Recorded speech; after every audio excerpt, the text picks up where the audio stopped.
c'est l'heure de l'Africa Newsroom. Bonsoir. À la une de l'actualité ce soir, nouvelle mobilisation ce mardi à Alger pour réclamer le départ du pouvoir de tous ceux liés au régime du président déchu Abdelaziz Bouteflika. Manifestation d'étudiants qui ont rallié la Grande Poste. D'autres rassemblements se sont également tenus dans d'autres villes universitaires d'Algérie et dans la capitale. L'essentiel du cortège s'est dispersé dans le calme en début d'après-midi. C'était donc mardi.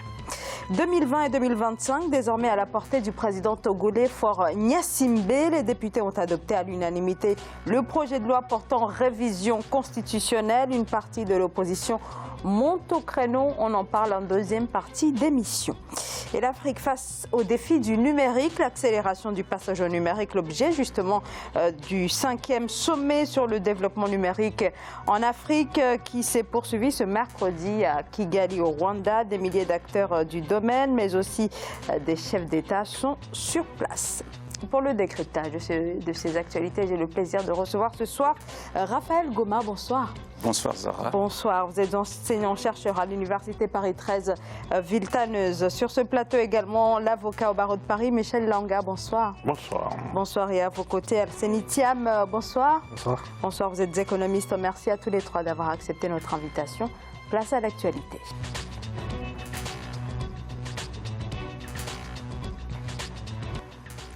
Les étudiants algériens se sont mobilisés ce 14 mai pour une nouvelle journée de manifestation. Dans le centre de la capitale, ils étaient plusieurs milliers à s'être rassemblés devant la Grande Poste, bâtiment devenu le point de ralliement des manifestants dans la capitale Alger.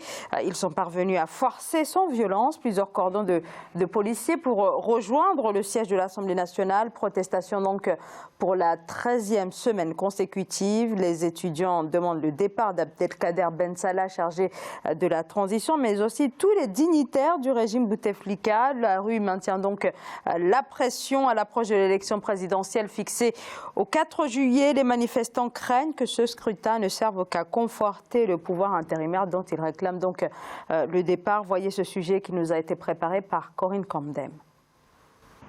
Le vent de la protestation continue de souffler en Algérie après le départ de l'ancien président Abdelaziz Bouteflika. Le pays qui avance au devant d'une impasse politique.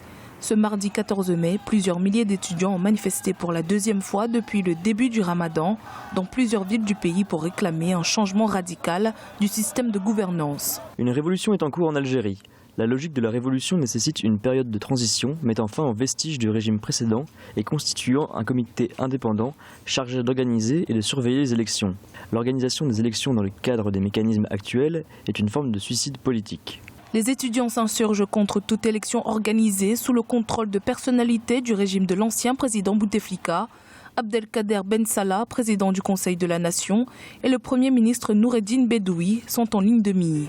Par ailleurs, la jeunesse algérienne réclame une république civile et non militaire, une allusion évidente au chef d'état-major de l'armée Ahmed Gaïd Salah, l'homme fort du moment. Cette période est absolument délicate parce qu'on est dans cette phase de rapport de force entre la société civile algérienne et en tout cas ceux qui aujourd'hui assurent cette période de transition.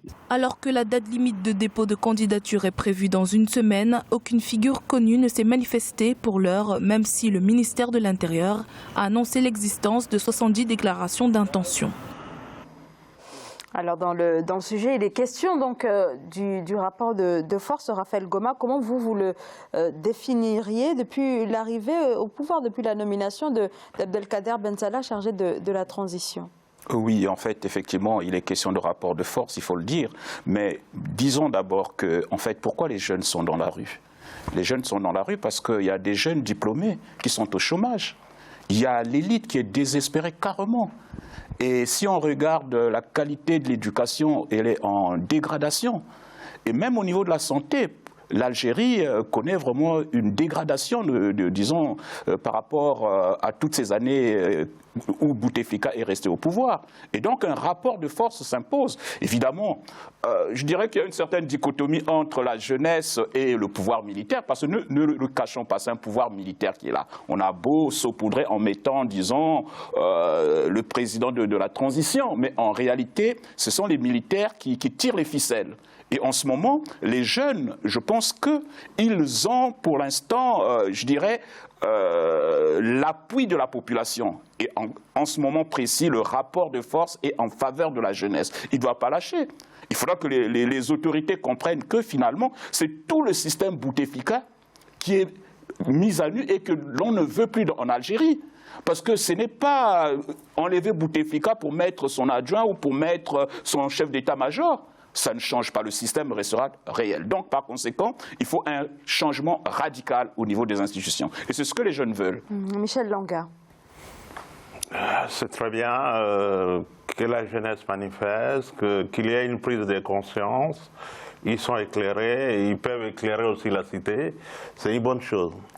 Qu'est-ce qu'on voit? On voit l'armée, qui est une force qui organise, qui ne souhaite peut-être pas une transition, donner le pouvoir aux civils, mais je pense qu'à un moment donné, et le peuple, et l'opposition, et l'armée doivent s'asseoir autour d'une table pour trouver une solution. Parce qu'on va dans l'impasse, on est dans l'impasse. Chaque vendredi, c'est comme ici en France, où chaque samedi, il y a les gilets jaunes qui manifestent. Chaque vendredi, en Algérie, il y a des manifestations. Et on va vers le 13e. Vendredi. Et il y a une date butoir, c'est le 20 mai. 20 mai, il va y avoir dépôt de candidatures. Est-ce qu'il va y avoir des candidats? Est-ce que les élections présidentielles prévues le 4 juillet vont avoir lieu? Ou il va y avoir un report? Nous allons dans l'incertitude. On a vu au Soudan, ça s'est allé très vite. Ils sont quand même arrivés à un accord, même si c'est provisoire. Mais le souhait aujourd'hui, c'est que l'Algérie, ces pays amis, frères, puissent aller vers la paix. Oui, c'est une exigence de tout le monde, effectivement, mais encore faut-il que l'armée joue le jeu, parce que la société civile n'attend que cela. C'est-à-dire qu'il y ait un apaisement, mais à condition, bien sûr, que l'armée joue le jeu.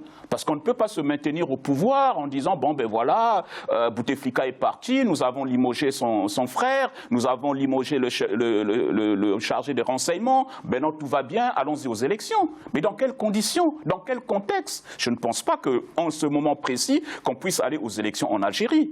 Je crois qu'il doit y avoir certainement une constituante ou que sais-je encore. Oui, je pense qu'il y a une frustration de la part du peuple algérien.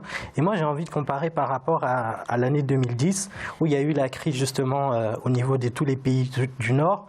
L'Algérie était le seul pays qui a été, disons, qui est allé et qui a réussi à d'une certaine manière à avoir la paix. Quand on prend par exemple le cas de la Tunisie, de prendre le cas de l'Égypte de Hosni Moubarak à l'époque, il y a eu un fort vent de contestation de tous les pays maghrébins et c'était paradoxal parce que quand on prend un peu le cas de l'histoire de l'Algérie avec 1960-1962 et la crise avec le FLN, on connaît que l'Algérie est un peuple de contestation, est un peuple de mouvement. Et le fait qu'en 2010, il n'y ait pas eu cette protestation, aujourd'hui, on a une forme de ras-le-bol, comme vous parliez justement du cas économique de l'Algérie. L'Algérie est une économie très fermée, c'est-à-dire qu'il n'y a pas d'exportation et tout se passe en vase clos. C'est-à-dire qu'il y a une autoproduction et une autoconsommation en Algérie. Et ce qu'il faut savoir, c'est que quand on est dans des économies comme ça, il n'y a pas de sortie et justement, il n'y a pas de concurrence entre les entreprises, ce qui fait que parfois, les prix sont très élevés et la population en souffre. Donc, il y a vraiment des contestations, que ce soit au niveau économique, au niveau politique, et je pense qu'il y a des choses à revoir.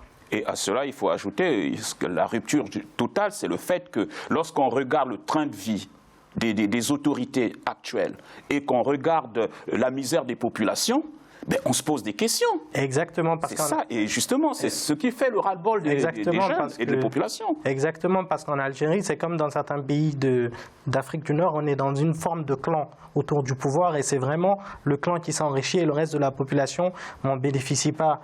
Et ça, c'est logique qu'il y ait des formes de contestation comme ça. Et aujourd'hui, c'est vrai que l'Algérie est dans une situation vraiment très difficile. Donc la rue qui demande le départ de tous les anciens dignitaires du régime de l'ancien président Abdelaziz Bouteflika. Alors on peut quand même s'interroger sur la forme d'arbitrage qu'entretient actuellement l'armée, Michel Langa. Alors, comme l'a souligné le professeur Raphaël, nous sommes là en présence d'un chef d'état-major, vice-ministre de la Défense, qui utilise et instrumentalise la justice. Je pèse bien mes mots. L'article 28 lui permet, alinéa 2, lui permet éventuellement de protéger la population, l'intégrité du territoire, mais aujourd'hui, il dit qu'il a des dossiers, et bon, il donne des instructions pour qu'on puisse interpeller X ou Y, ou ainsi de suite. Et pourtant, ce que le peuple ne veut pas, le peuple veut les départs de 3B. Et les 3B, on sait bien, les chefs d'état-major, le Premier ministre, bon, c'est bien, ils sont identifiés. Alors, l'armée joue son rôle, mais la mission de l'armée, c'est aussi la sécurité et après, retourner dans les casernes. L'armée républicaine, c'est ça sa mission. Quand il y a les désordres, on met de l'ordre. Une fois qu'il y a l'ordre, on se retire.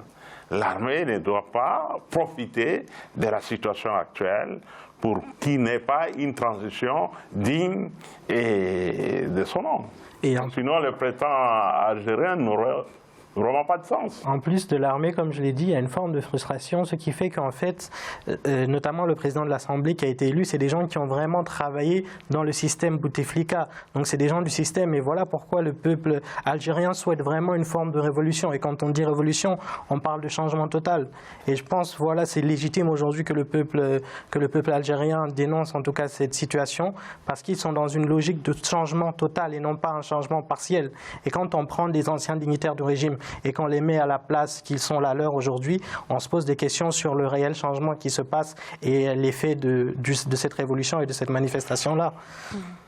Raphaël Goma, alors la question qui se pose, c'est jusqu'où peut aller ce bras de fer entre l'armée et les manifestants ? Ben, jusqu'où peut aller ce bras de fer? Non, il faut se dire que jusqu'à présent, il n'y a pas de mort. Et ça, il faut s'en réjouir. Donc, effectivement, il faudra que le chef d'état-major se rende compte que c'est maintenant qu'il faut engager des négociations, en tenant compte des revendications des populations. Il n'y a que cela qui pourra apaiser la situation. C'est-à-dire faire, je ne sais pas, comment dirais-je, peut-être à la manière des Soudanais, mettre en place, disons, un conseil consultatif qui va essayer d'examiner tous les aspects du problème. Mais sans oublier la revendication principale, c'est éradiquer le système Bouteflika. C'est ça justement, parce qu'on ne peut pas continuer, on ne peut pas bâtir sur, disons, sur du népotisme, parce que c'est des gens qui ont échoué. Et donc, il doit partir. Et par conséquent, il faudra qu'il y ait de l'élite.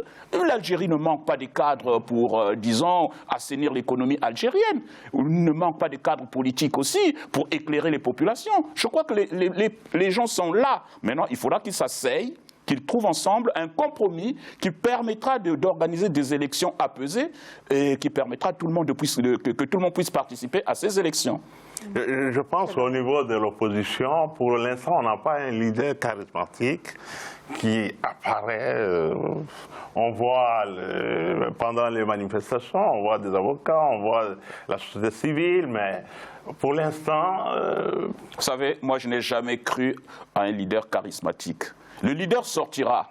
Il sortira de on ne sait pas d'où.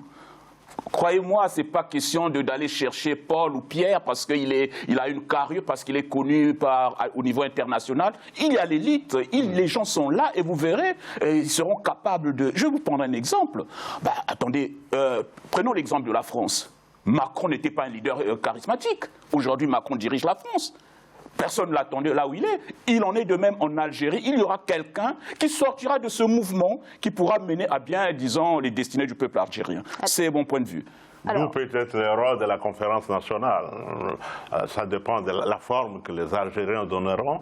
C'est une conférence nationale souveraine et puis ça permettra peut-être l'émergence d'intellectuels ou de cadres politiques. Alors, après, il y a une élection... En tous les cas, il ne reste pas beaucoup de temps. L'élection présidentielle est fixée au 4 juillet. Donc, si une personnalité doit émerger, c'est maintenant, à l'heure où l'armée est en position pour jouer un rôle dans le cadre de la prochaine élection présidentielle. La question qu'il faut se poser, est-ce que cette élection aura bien lieu en juillet? C'est la question fondamentale qu'il faut se poser. On va vers les rapports. Parce que dans l'état actuel des choses, je ne vois pas comment tenir une élection dans les règles de l'art. Je n'y vois pas.